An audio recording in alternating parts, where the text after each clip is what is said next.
Yukon is a sparsely populated territory in the Canadian Northwest. A little while ago, they launched a new provincial nomination program called the Yukon Community Program. So now, Yukon offers not just a single stream but multiple ways to get a nomination.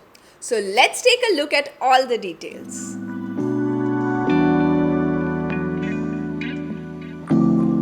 Yukon is known for its dramatic landscapes, wilderness, gold mining, and best of all, the beautiful northern lights.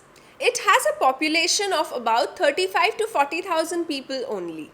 Whitehorse is the capital and also the only city in this province. About 90% of the population lives in Whitehorse. Due to its extreme weather conditions, there is a shortage of skilled workers in Yukon. The Canadian government has launched this pilot program to bridge this gap. The program is gathering a lot of attention right now. So let's see how you can take advantage of it. There are 4 application streams under the Yukon nominee program. Let's compare them. For express entry and skilled worker streams, NOC code 0, A and B are eligible. C and D can apply for the critical worker stream. For the Yukon Community Program, all NOC codes are eligible. An express entry profile is only required for the first category.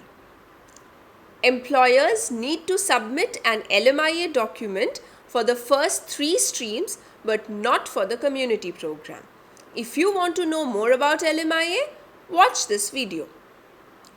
Please remember that a job offer is compulsory for all the streams. Settlement funds required for the first one are same as the federal express entry stream. For others, nothing is specified.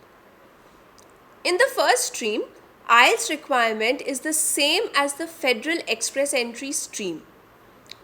But for skilled worker program, you need at least a 6 in each section.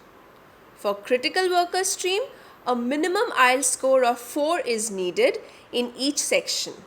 But for the community program stream, there is no minimum requirement. Education requirements in the first stream are the same as federal express entry stream. For the other two, a high school education is good enough. There is no specification for the community program. While your application is under process, you can apply for work permit in the last 3 streams but not in the express entry stream. For the first stream, relevant work experience is similar to that of the federal express entry program. In the next stream, at least 12 months relevant experience in the last 10 years is needed. Under the critical worker segment, minimum 6 months relevant experience in the last 10 years is needed. For the community program, experience specific to the job offer is required. Since the Yukon Community Pilot Stream is the most talked about program, let's go into a little more detail.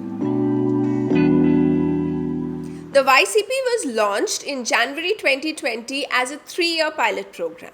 That means if the Canadian government feels that it is successful, then it will be continued beyond the deadline. Remember, this is just like AIPP, which was also launched as a pilot but is now a permanent program. These 6 communities are participating in the program.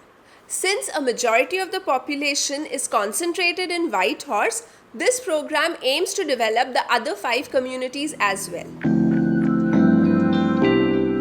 There are just 4 requirements.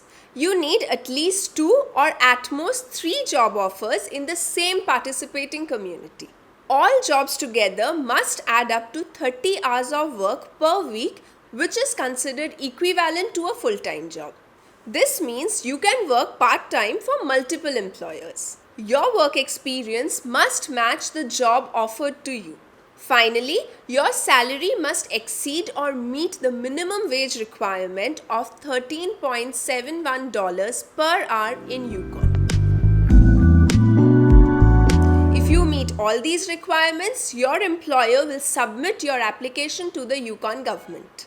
Once the government approves your application, you will receive a letter from the province confirming your nomination for PR.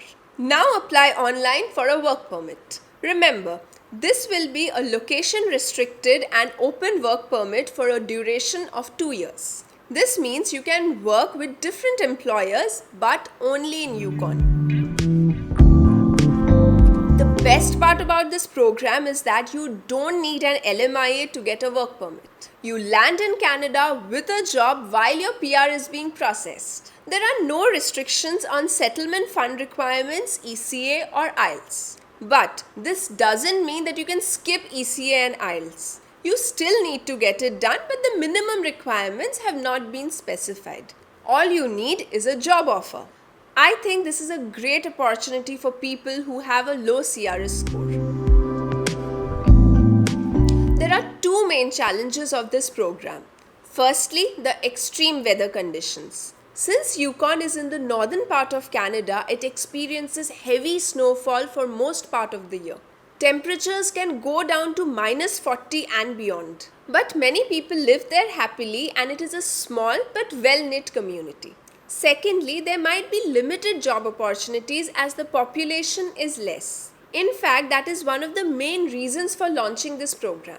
Yukon requires a skilled workforce to meet its growing demands. Extreme weather conditions is one of the biggest challenges. But it's still worth a shot, especially if you don't have any other options. You need to evaluate your priorities and understand the pros and cons of your situation.